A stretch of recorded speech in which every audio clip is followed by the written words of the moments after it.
All right. So today I am joined by Dr. Jennifer Edwards, and Dr. Edwards is passionate about helping her peers within veterinary medicine find happiness as others have helped her. And she's been an associate, practice owner, has worked relief. So, the whole gamut of, clinical veterinary medicine, you've done it, which is really cool. And too many credentials for me to list. It would take a little while and cut into our conversation in regards to coaching, leadership, and kind of like energy management. And last but not least, serves as the chair of the wellness committee for NH Veterinary Medical Association. Jennifer, thanks for coming on to the show and looking forward to our conversation. Yes, thank you for having me. I think the best place to start is you've done a lot in veterinary medicine. What Yes. is the aspect of kind of that professional career and part of your life that you've loved the most? What is it that it's like, this is the thing I love about veterinary medicine? Oh boy, there's so many things. And it's been such a long road. I think the biggest part of my career that has been fulfilling. I mean, there's the technical aspects of surgeries I like or don't like. I love dentistry and all of that. But really it comes down to having the experience of making a difference and making a difference for an animal, making a difference for a client. And with that, also making a difference for employees that I've had in the past or coworkers that I have now. And when you walk away and you know that a life has been touched and is better for your having been there, it's a really good feeling. Yeah. And I think that can get lost of like just how important and crucial the role of a veterinarian is. And like Yeah. the amount of, I talk about this lots, the amount of different things that you all can do is just mind blowing. Like you think about it, so many people are like specialists on the human side of like this one thing. And it's like within veterinary medicine, like you need to just be really proficient at everything. So just like go be perfect. And there's no human that can do all of that at such a high level. And it is so challenging.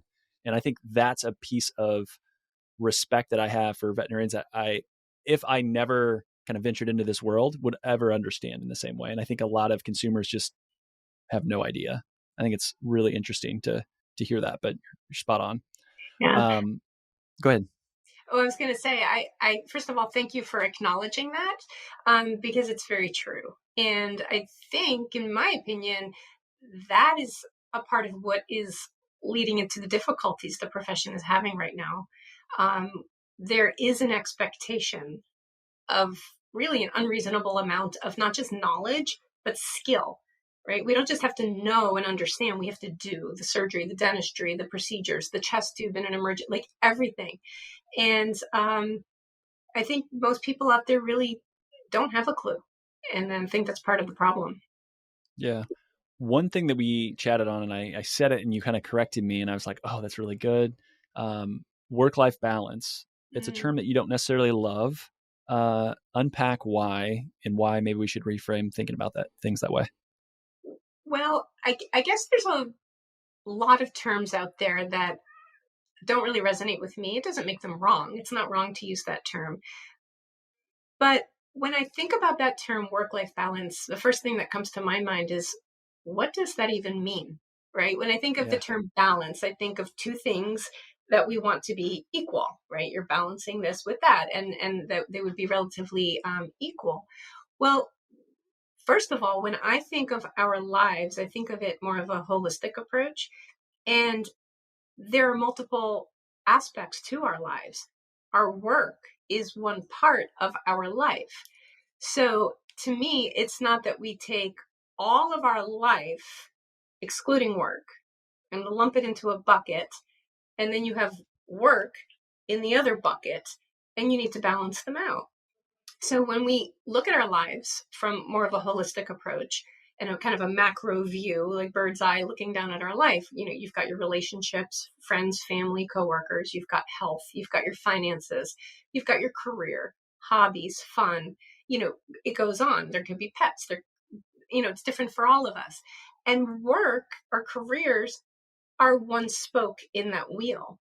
And so for me, I feel like there's really no balance and there's no right proportion, right? So for you, you may have your career and you work 35 hours a week and that's all you want and you spend a ton of time with your children and that's great. And then a person over here works 70 hours a week because they love it and they're passionate and they're not burned out and they get up and they're excited every day. Great. And that's not wrong either. And so there really is no right balance. There's no right proportion. It's what is right for you. What do you want your life to look like as far as the percentage of your life spent in these different areas? Well, and I think the other thing with work-life balance is it equates that things will always be the same, and rarely is life stagnant, right? Like you're going to have seasons where things change, and all of a sudden, maybe it's a lot more family time. Like, there's lots of cases where people move back home and put their career on hold because of an ailing parent that is, Mm-hmm. going to go and pass because of cancer or something, right? I've heard that so many different times, and that's a season where you have to just say, like, there's not going to be a balance there. You're going to take a step back, and maybe because they worked the 70-hour you know weeks for a handful of years, they were able to like build up the financial cushion to do that, right? Mm-hmm. So I think that's important for people to realize as well. Like, it's going to shift and change as your life adjusts and changes as well. Right. And then with this concept of work life balance, there's an implication that when it's not in balance, whatever that means, that it's somehow wrong or bad. And it's not, it's just really all about choices. And so in your example, if that person is making a conscious choice that they are going to put their career on hold or work less and go help a parent, that's great. That's what's working for them. It's not wrong or bad. It's what they're choosing. Well, and you've talked about that with some of the content videos, just things that you've done, is like getting to a place where you have the ability to make the choices that you want to make versus this like work life balance. Can you kind of, I guess, give us a big overarching view of that, and then we can kind of unpack little layers as we want to. Yeah. So the idea of getting to a place of choice. At the end of the day, really, everything we do in our lives is a choice. Being here right now with you, our moods, our attitudes, um, everything, time with family, time with work, everything is a choice. Very often, especially the way we are raised, it does not occur to us that way. We live inside of a lot of have tos. I have to go to work. I have to do this. I have to do that. When the reality is you don't actually have to do anything. There are consequences to our choices, right? Like you could say, well, I have to pay my taxes. Well, no, you don't really. You might go to jail, Yeah. but you don't have to pay your taxes. Personally, I choose to not go to jail and I choose to contribute to society. So therefore I pay them, but that's still a choice. And, on the surface, one might, roll their eyes and go, yeah, whatever, but it's an important concept because when we don't perceive that we have choices, we start to experience a loss of power and we start to experience being stuck.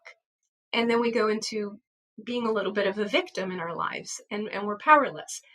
And people are not happy. And then 10 years later, they're still not happy because they don't perceive that they have a choice. It also, when you realize everything is a choice, even if you're choosing to not change something that is not making you happy. So, for example, if a doctor is at a practice, they're not happy there. They are like, I'm stuck. There's nothing I can do. Knowing really that every day they are choosing to go there because they are, it grabs a little bit of their power back. I don't like it here. And because I want this money right now, I am choosing to go there. There's an empowerment to that. Um, and tomorrow they might choose not to. Tomorrow they might choose to look for someplace else. But the idea of realizing that we are at choice, I think, is a very important concept for people to at least the beginning steps of creating their lives, how they want them to be. Yeah. So let's say someone is like, well, these choices are outside of my control for XYZ reason. How would Mhm. you help them think through that to kind of realign it? Because I think I personally probably agree much more with you, but I hear this like, well, it's because XYZ, or it is this idea of the responsibility lies elsewhere versus it looking at it internally and saying, you know what, ultimately it does, fall on my shoulders. Yeah. When it comes down to our lives, just a blanket statement, we create our lives. When we, there's a concept I'm sure everybody's heard of, being a victim, right? Like, and there's the extreme, like, oh, poor me. Like, but I'm not talking about that. I'm talking about a victim mentality. And there are three things that will clue a person in to that they are being a victim. One is if they are shaming. The concept of shame is basically self-blame. If they are blaming someone else or something else, or they are complaining. None of those are wrong. There's no reason a person has to not do any of those if that's what makes them feel good. We all do it. However, those three things, anytime they're present, indicates a person is being a victim. A different way of saying that, I don't love that term. A different way of saying is that they are not taking 100% responsibility for their lives. I am a huge believer in this idea that we are the cause and the matter of our own lives. And when we can choose from a powerful place, not from a burden, but when we make the choice to be 100% responsible for every aspect of our lives, we have the ability to no longer be at the cause of fill in the blank, the circumstance, the person, the environment. And like I said, we can then be responsible for, you know what, that thing is making me miserable and I'm going to keep it in my life for right now because it's working, because I need that money, or because for whatever reason. But the ultimate key to reclaiming power and to creating our lives is to start with just embracing this idea that we are 100% responsible. Even in a relationship, people say, well, it's 50-50. And I would say, no, it's not. I am 100% responsible for myself in my relationship. I'm not 50% responsible. Now they are 100% responsible for how they show up. But again, that's blaming. I can only look here. Doesn't mean that everything's my fault. It's just that when things are not working, I say, where can I be responsible? There's always a place. Yeah. Anything you're willing to share from your personal life that this clicked or changed? Because I think the conversation and the topic is one that I think people can, if they are intellectually honest, will find spots like, oh yeah, I did do that. But don't know if you have anything that you'd be willing to share, because I think it is interesting. Yeah, let me just think for one moment of a good example. I have a million things that apply in my life because this is how I have learned to live my life. When I first was introduced to this concept, it was probably back in about 2008 when I started my study of transformation and self-development. And I remember it's very difficult to embrace. It's not how we're raised. And I remember I was like, what? So it's all my fault? So everything she's doing is just okay? Like, I just didn't get it. And then little by little, I was like, oh, okay. So I do really apply it everywhere. I would say it was constant when I was a practice owner. So I can remember one time this was a long time ago, and I'd been frustrated with some employees or one in particular that wasn't necessarily doing her job, wasn't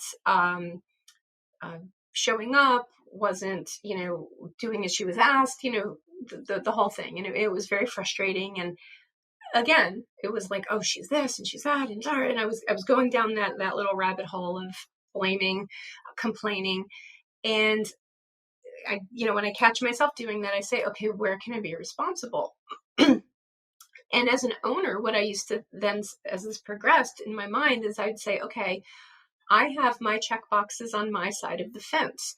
You know, everything from the fence over towards me is where I can be responsible. And so before I would then judge somebody as, oh, they don't work out, they're not a fit, I would make sure all my boxes were checked. You know, do they have all of the training that they need? You know, if we've explained it twice, do they need it 4 times? You know, have I really truly done what this person needs for them to learn their job? You know, is there anything about this environment that they're working in that is not conducive to their optimal performance? You know, and I would go down my side of the fence, everything I can be responsible for. And if I knew full on that all of my boxes were checked and it still wasn't working out, then that might be a conversation to be had. But there was always something. You know, not that their performance was my fault. That's not what this is about. This is about me being responsible for my life. I have a business. This certain element of it isn't working as well as it could be. Where can I be responsible? And that was the approach I just little by little started to apply to everything in my life. The important thing, though, is the release of judgment around it.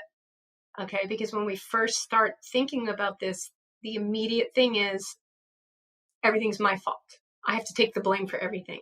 This is not about fault or blame. This is about a context that one can choose to live by so that they have the power to create their life how they want it to be.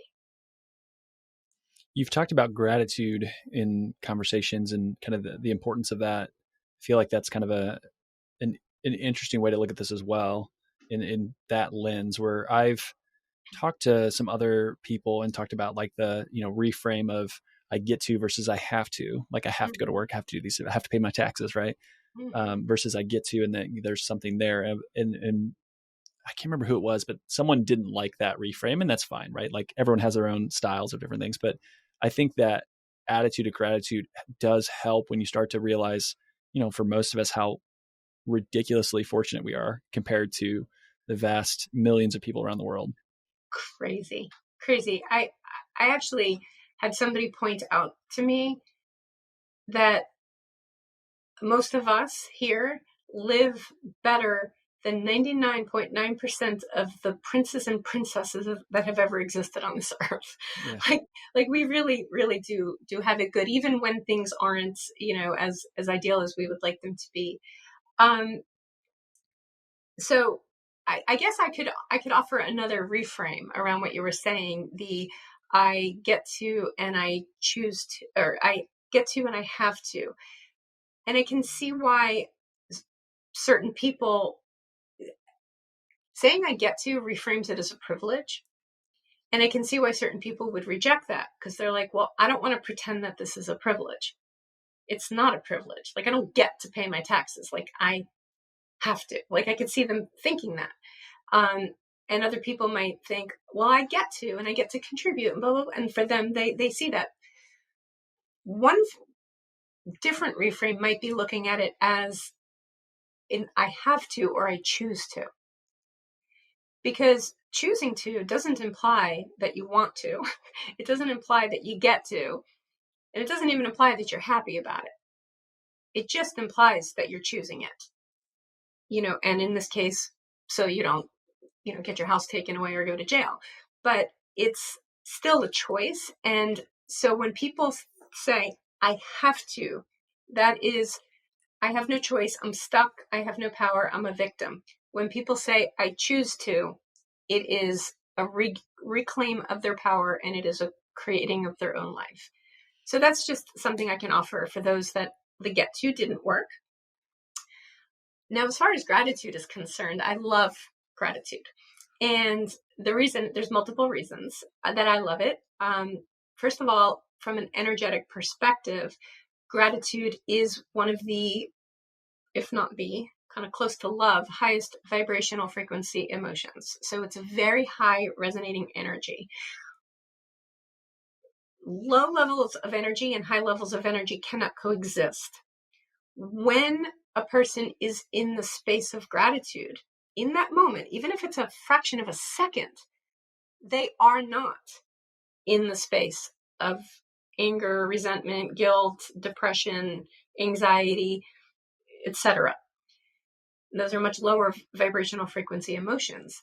They don't coexist. They can alternate. The more we can focus on gratitude, the more we can have that energy in our life, the higher energetic, vibration we will experience. And so we will be more productive. We will feel better. We will be happier, less anxious, less stressed. It also presences us to, like what you just alluded to, all that we have to be grateful for, even when it doesn't seem that way.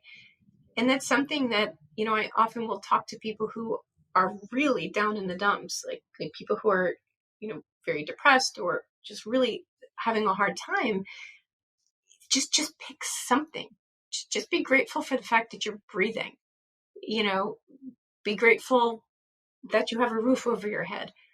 Or if somebody doesn't have a roof over their head, be grateful that they have a shelter they can be. There's something that they can be grateful for, So when people can start to find those tiny, tiny little things, even in when they're in despair, or even, when things seem so unbearable, and they start to cultivate that little by little by little, they can start to raise their energy. They can start to feel better. It becomes easier. And then all of a sudden you start seeing it everywhere.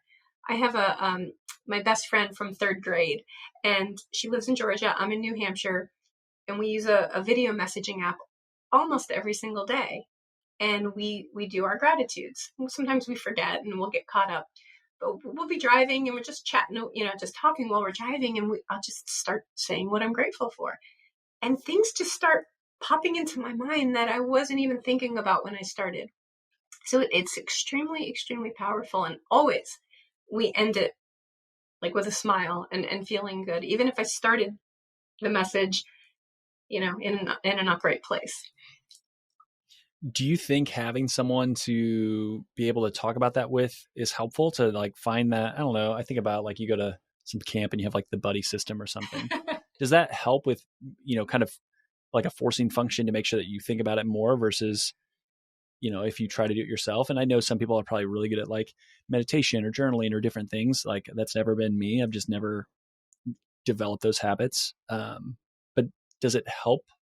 Would you encourage it with the idea of gratitude with someone else like you've done with your friends? I think it's really what works for each individual person. So the benefit of having a gratitude partner or buddy per se is accountability. With everything in our lives, we have really great intentions, but without any form of accountability, oftentimes it doesn't happen. So I know with my friend, we don't hold each other accountable in the sense where we call each other out for not doing it, but it's almost like knowing that she's expecting it holds me accountable.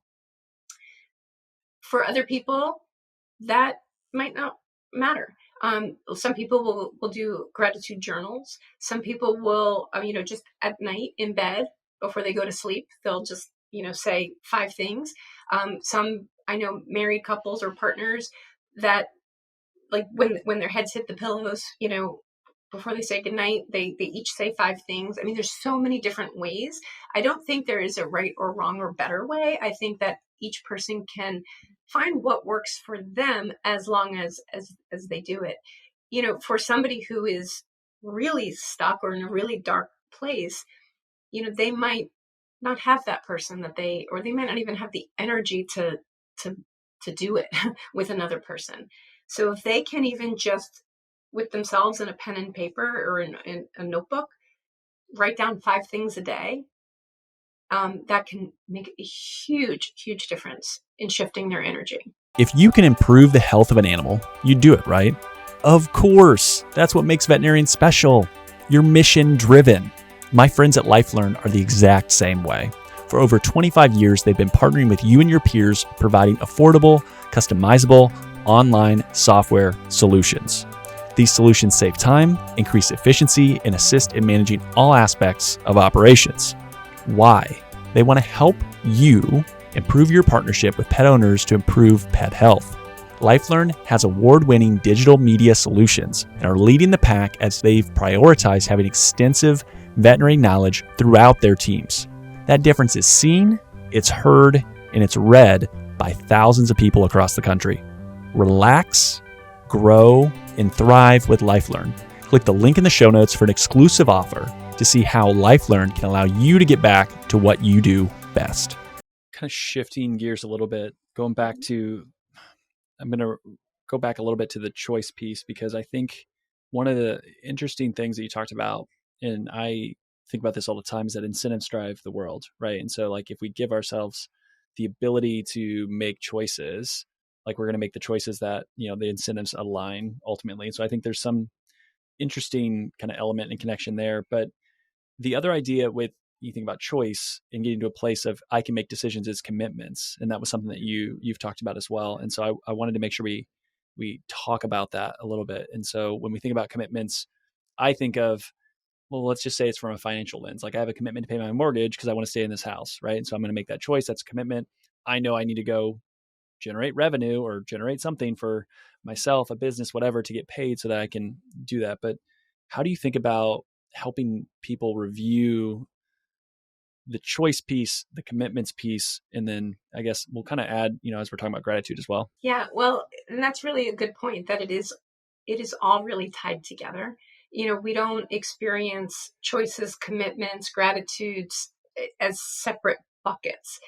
Especially the more a person cultivates awareness and consciousness, the more all of that just kind of starts to meld into one.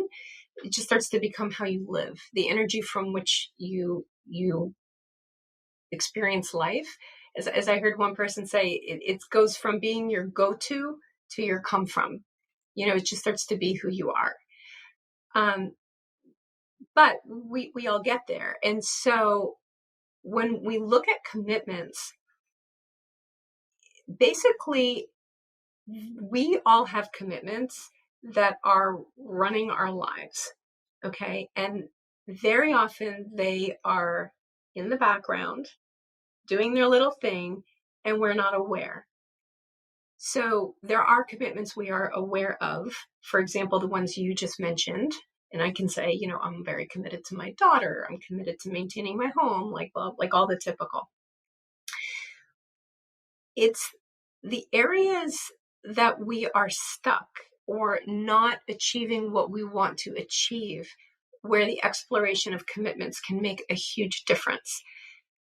If you're paying your mortgage and you're aware of that and you have your house, great. That's not a problem. That's not something you're not achieving or a place you're stuck. That's something that's working very well for you. You don't need to explore your commitments around, paying your mortgage. So when a person says, I really want to be achieving a goal, but I'm just not. If you want to know what you're committed to, look at what you're doing. Period. It's really that simple, and obviously it's not really super simple because it takes diving, and it takes cultivation of awareness. But that's what it comes down to. So we often think in terms of what we want to be committed to. We don't necessarily have the awareness to recognize what we actually are committed to. And once we can start to recognize that, again, awareness leads to choice. We can then say, oh, gee, wow, I really don't want to be committed to that. And we can then start to shift our commitments. To go even a level deeper, the way I see it, there's a ton of work we can do around values. Our values actually are what give rise to our commitments. So very often when we have commitments that are not leading to what we want to achieve, and that's a problem, is because it's not in line with our values. An example I could give is, one of the things that I struggled with as a practice owner, and I know that a lot of veterinarians do, is we have a very very unique dynamic in a veterinary hospital compared to a lot of other businesses out there as far as interaction with employees. So, especially when you're an owner and you're a small practice, and in the years before I had a manager, you're in this position of like, well, I'm not only your boss and I'm not only the doctor, I'm actually the owner of this business, but we're going to spend 3 hours nose to nose together doing a dentistry. And we're going to talk about all kinds of stuff and laugh and giggle and joke, right? So there almost starts to become this like friendship that happens. But yet I'm your boss and I'm the owner and I'm the doctor. And it's a very weird dynamic. And certain personalities, and this was me, and this is just an example, I had a very strong desire to be liked, right? Like I wanted my employees to like me, and I was very nice to them, and I gave them what they needed and whatever. But there were times when that doesn't always work because you, as a manager and as an owner, you have to, you know, set boundaries and you have to not tolerate somebody being late 6 times or whatever. And those conversations were difficult for me. It was all great when I was coaching them and mentoring them and teaching them medicine. But when those tough conversations came around, I would have anxiety and it was awful, often leading me to avoid them, which never works. It always circles back with a bigger problem. So I would avoid the conversations. And so what I had to finally realize, and this was when I started, this is years ago, and looking at these things, is I realized that my commitment to being liked was bigger than my commitment to my business. And when I realized that, it was just almost like a stab. I was like, oh my gosh, like that was a tough nut for me to swallow. And it was like, because I was like, oh, no, I'm committed to my business. Oh, my business is so important, blah, blah, blah, blah, blah. But then, a little voice in my head said, yeah, as long as you're liked, your commitment to being liked is more important. And so once I realized that, then I was able to say, that's not what I want to be committed to. That's not healthy. And I was able to shift, my focus. It doesn't mean I wasn't still committed to being nice to people. It just allowed me to maybe have some tough conversations I needed to have. Yeah. Well, and I think humans in general, everyone wants to be liked. And Mm-hmm. I know we chatted on this Yeah. a little bit where there's certain types of people that need that external validation much more than others. And it's hard to change that because I think everyone is lying if they say they don't care if they're liked. I just think it matters more to some than others from that standpoint. So Yeah. that's hard, and that's a really good example on the commitment piece. And yeah, hard to face that and say, all right, well, I know what I need to do, but again, Yeah. knowing and doing are two different things. Lots of Well, people know the and right thing to do. and that's again where, again, talk about choices. When people make excuse me, make the choice to start down a path of self exploration and discovery about themselves, that's where they can start to uncover these things. It's very difficult to see these things yourself. One of my favorite longtime coaches that I've worked with for years, he would always say to me, Jen, you can't see your own eyebrows.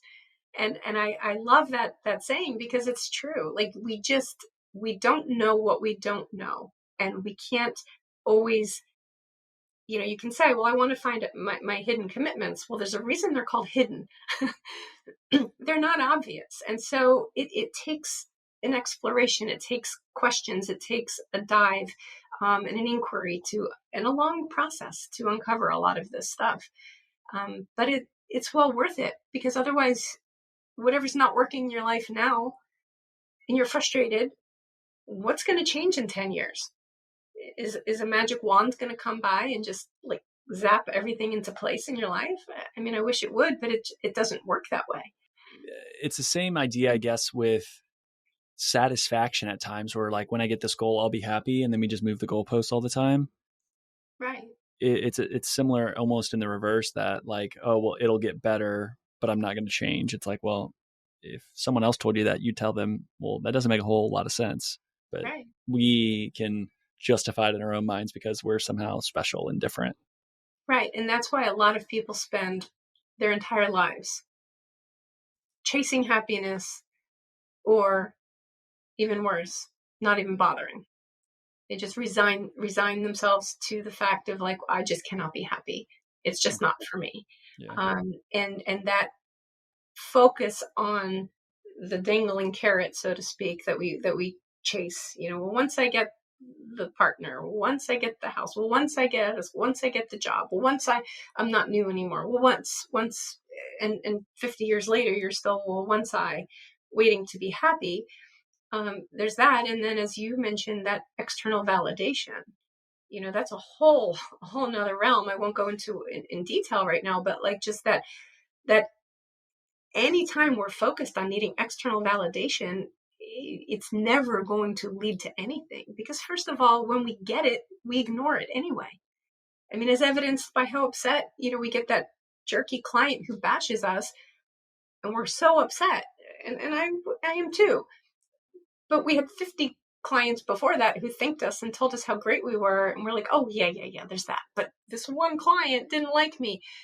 All of the external validation in the world doesn't make a difference if we don't get it from within. You made a comment about generational conversations in veterinary medicine, and I noted it, and I'm not exactly sure where to take it, so I'm just going to leave it there and let you run with it.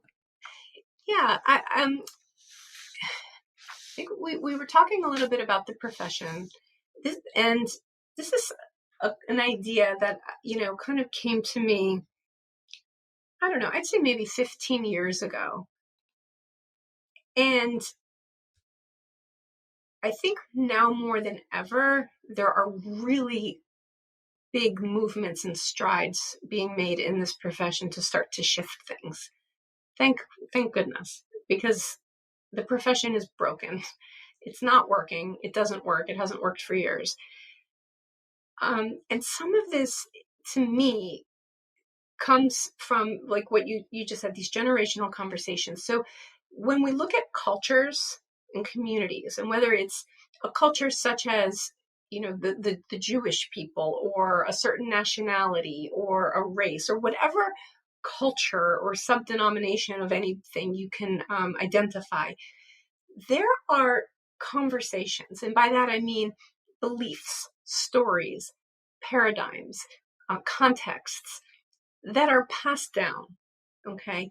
And we, inside of one of these cultures or subcultures, just subscribe to it subconsciously, and things, it just is how it is, right?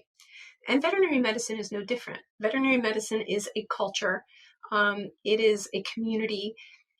And years ago, I had done a lot of thinking about the conversations around money in this profession. And I had written a bunch of stuff, probably about 10 years ago, that I still have, never did anything with it, just around the money conversation. Because as a practice owner and somebody who's really focused on being liked, it was not a good conversation for charging what I needed to charge, a combination for charging what I needed to charge for my services, right? So we have a combination of in this profession that is devalued financially, where there's talks and beliefs around you're bad or wrong if you actually make a living, and you have to justify it. Even now, I see on Facebook, people talking on some of the Facebook groups, and they're much more open about it now than they used to be, but they're still justifying. And they need to, because they're getting criticized for earning a living. So I would think about, where did this all come from? I remember back when I was in vet school, and little groups of clubs or whoever would make t-shirts, and then they would sell these t-shirts as a fundraiser. And I don't remember the specifics of this particular t-shirt that for some reason resonates in my mind, but it was like, the top 10 reasons I didn't become a real doctor, and it was like, because, I don't want to make any money, because I love expressing anal glands. And it was all these kind of sarcastic things, and it was funny, and people bought it, and we wore it. But years later, as I pondered that t-shirt, and I looked back, I'm like, how funny really were some of those things. You know, we accepted these paradigms and these ideas as just truths to the point where we could just laugh about it. When really, very many of these thoughts and ideas, not on the t-shirt, but just in general, were things that held us back. Way back. And of course, I wasn't around, but when there was a veterinarian who went to a farm and saw all the cows and the sheep and the dogs and the cats, and he, maybe had 3 drugs to choose from, and it was different. And back then probably started this idea that the veterinarian didn't really make any money. The veterinarian really shouldn't, because the animals need help. And over time, it just this evolved into this culture that we're now in, where there's these rules. And I think it's great that some of these things are starting to be challenged, not just around money, but around lifestyle. I know vets older than me, and they look at some of the newer graduates, and again, they're not wrong. This is just how they were raised in this profession. But they're like, who do these new grads think they are? They don't want to work 70 hours a week. They should have seen it in my day. Like, to them, that's how it should be. Like, these are the conversations being passed down. And now finally people are starting to say, whoa, no. And I think part of the reason this profession is in such turmoil right now is that a lot of these generational conversations are starting to be challenged. And whenever things start getting broken down, old ways of doing things start to go away, newer ideas start to come in, there's resistance, but it does one of these, like a fight, and then in the end, it settles down with something new.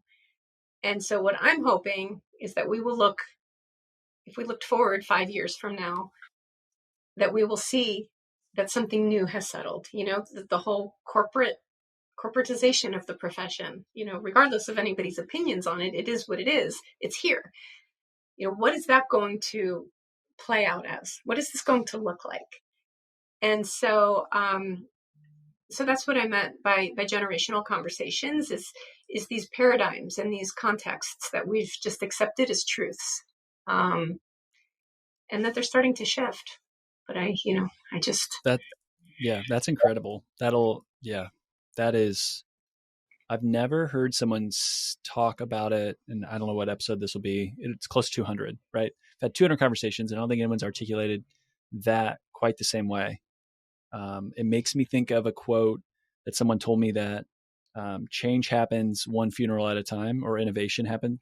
I want to reframe that to retirement, right? So maybe it is in veterinary medicine that the innovation and change happens one retirement at a time, so that you have this change of the stories and things where someone's going to say, hey, it's like if you've ever seen all the matches lined up and then the one match gets pulled and they're like, it doesn't have to keep burning or whatever. Like, it's the same thing right there. Like, one person or one group or one, generation of veterinarians within vet med are just going to say, nope, it just kind of like, this just stops here. Yeah. And that is, really well, good. and I think there's a double whammy going on here, because, when we look at arguably really anything in a society, our society or any society, you have the changing of the guards from one generation to the next, so to speak. And every generation always thinks that the next generation, is irresponsible and is never going to ruin everything. They're going to ruin everything. Like, right? Like, every generation. But so you have that, right? Like, you have the older people who have their ideas, and the middle-aged people who have their ideas, and the younger people who have their ideas. And that passing of the guard. But now you've brought into the mix this whole corporatization, which has just changed everything. So the change inside the profession is not just the shift in age and generation, like would normally happen in a profession or a society, but it's a complete shift in the way things are run, the way people are paid, the way people are employed, loyalty. People aren't at practices, for 30 years anymore. Like, it's just everything is different.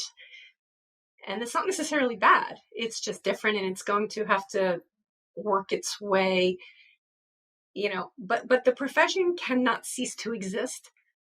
Like, that's just not an option. And not because I don't want it to be an option, but because it just can't not exist, right? Like animals need care.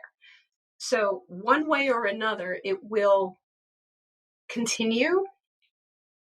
And this is based on no truth. It's just based on how my mind sees it happening, is all of the like the turmoil that's happening right now, you know, ultimately the people, the businesses, the corporations that do it, and I'm going to put this in air quotes, do it right, because there really is no right, but they the ones who just have the foresight to take care of their people, to treat people nicely, to give their management leadership training so that they create what I like to call anabolic atmospheres, uplifting. People might say positive, negative. I don't use that term.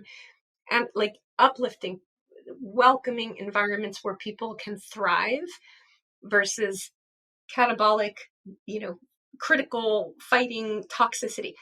The ones who figure that out are going to be successful.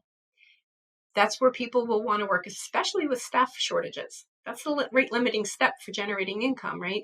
So if you can figure it out, how to actually, not just from words, but actually treat people right and have them want to work for you and be engaged, those are the companies that are going to be successful. Because it all, and even if it's still all about money, well, when we treat people this way, we make more money. We have more employees. We have doctors. And then the other ones will either fail or they'll start to peek over and say, what are they doing? Maybe we should start making some changes. Yeah. And that's how I see it going. Because I just don't, and in a good way, I don't see the younger generations tolerating what has been going on in this profession. Yeah. Super well put. What haven't we talked about that's on your heart or mind? I guess if I were to think of one last idea that I would like to leave people with, something that is very simple, but can make a really big difference. If they're at a place in life where they are facing a decision, okay? And I wrote one of my blog articles on my website is about this as well. It's and versus or. And you and I talked about that a little bit. We are brought up in the world of or. And when we are faced with decisions, that is our usually our automatic go-to. I can have this or I can have that. Okay. I can be happy or I can stay in this job. I can work out and be healthy and go to the gym, or I can spend time with my family. There's so many things. I can have this dog or I can find an apartment to live in. And people oftentimes are in quandaries, right? Like, what do I do? Like I want to work out, but then I'm not with my children, or I'm not going to give up my dog. And we're very often stuck, and we're disempowered, and we don't know what to do, because either way, it's a lose-lose. Either I have to give up my dog, or I have to give up having an apartment to live in, or either give up my health or I give up time with my children, right? So we create for ourselves a lose-lose situation. And sometimes if we open our minds that there could be possibility other than what is readily apparent, there could be other ways that we can think outside the box. And so I like to change the word or for the word and. It's very simple. And you might not even know how. Don't worry about the how. The how is not what to focus on. The how will come. Ignore the how. Just make the declaration. I can work out and be healthy and spend time with my family. Okay. What does that look like? I can have a dog and find an apartment. That's what's going to happen. I don't know where, but that's what's going to happen. So it all starts again. It all circles back to choice, really, but creating a declaration and saying, getting rid of the or, creating the and right there creates a relief.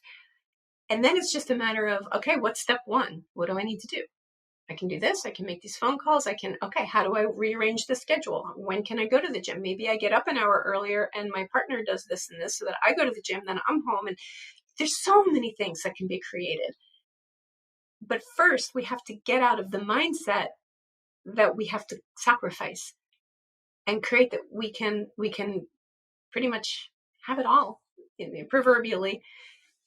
So that's, I guess, my last idea that I just want to share with people is if they find themselves being like, oh, I don't know what to do, I can do this or I can do that, and just put the word "and" in there, say it out loud, and just start with seeing how it feels. They'll probably It's have a smile. yeah, it's so interesting because I've had something way too long of a story, but someone kind of said, why not do that as well? And kind of the and versus the or. And it was like, probably could do that. And it ended up that Oh, made way more sense, like in other conversations. So yeah. fascinating to hear that again. I do let all guests ask me a question, so I can't skip that. If you Okay. have something, again, no pressure. There's been lots of different questions on the podcast, but if you have anything and you want to ask, nothing's off limits. Throw it my way, and then we'll kind of close from there.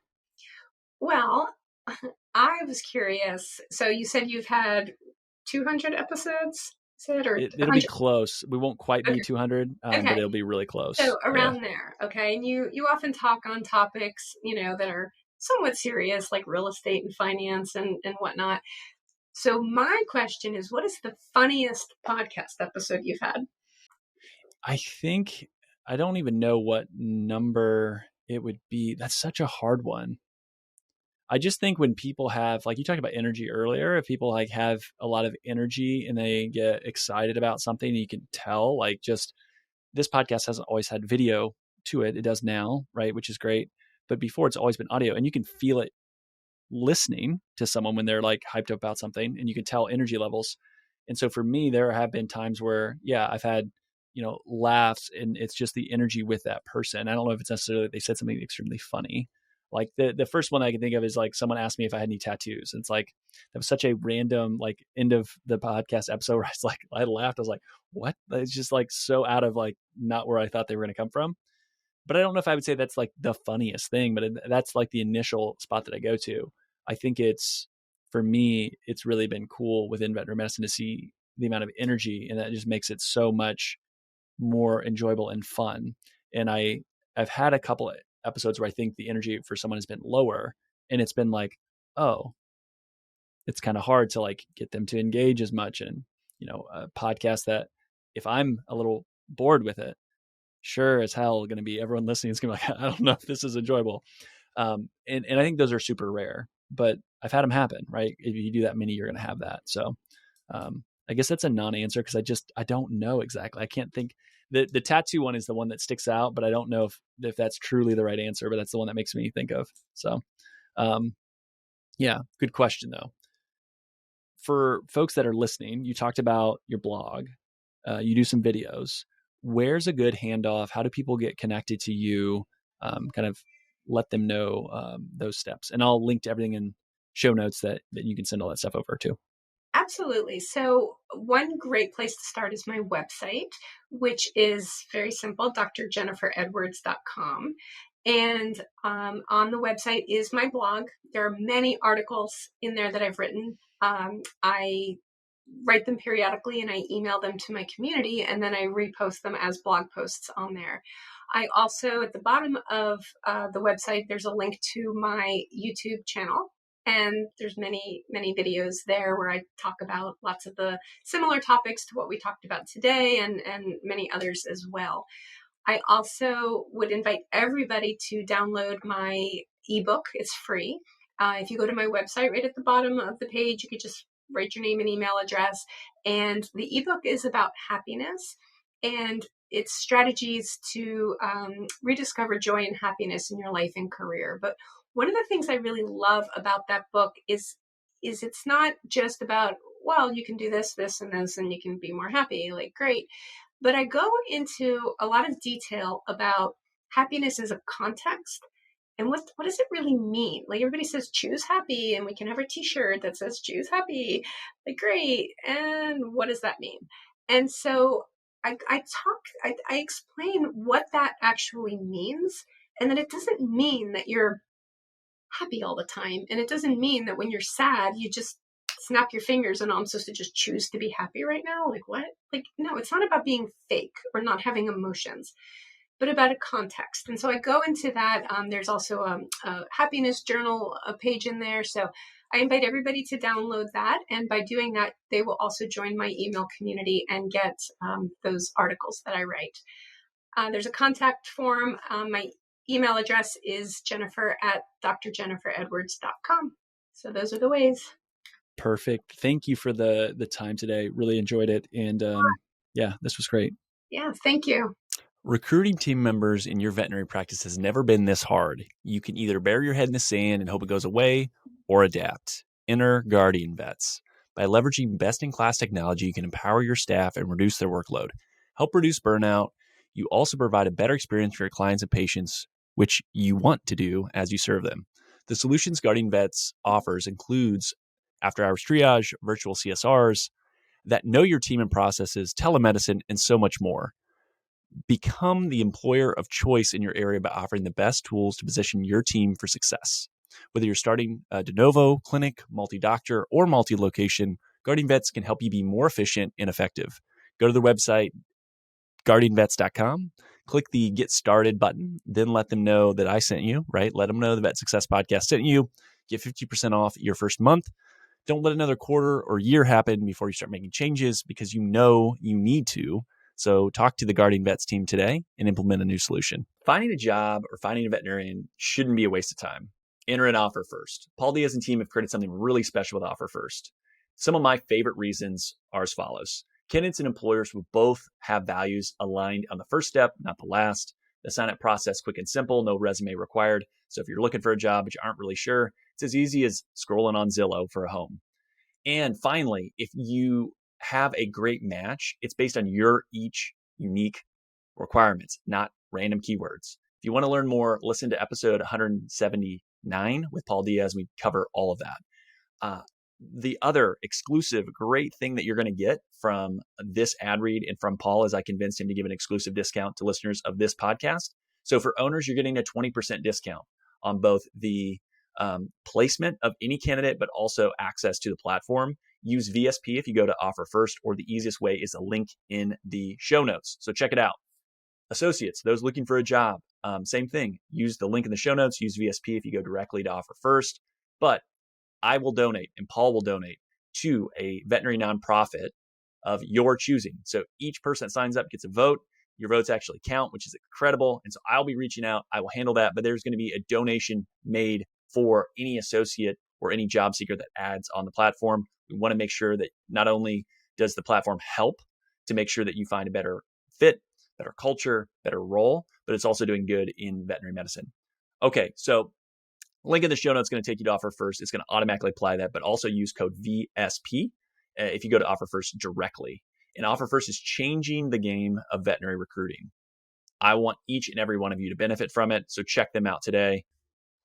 All right, so there are a lot of great job postings that I want to get to. And so we're going to start off with Bayside Hospital for Animals. Great work-life balance in beautiful Fort Walton Beach, Florida. No weekends, Monday to Friday, 8 to 5, no on-call or emergencies. It's an appointment only here. Currently a 2.5 doctor practice, new owner in 2021, bringing some fresh life into the hospital. The new owner had been there for 6 years prior working, so definitely understands the team, the processes, and the community. Lots of investment in people and new equipment. ProSal is the pay structure. Far too many benefits for me to list. Email BaysideVet251 at Yahoo or call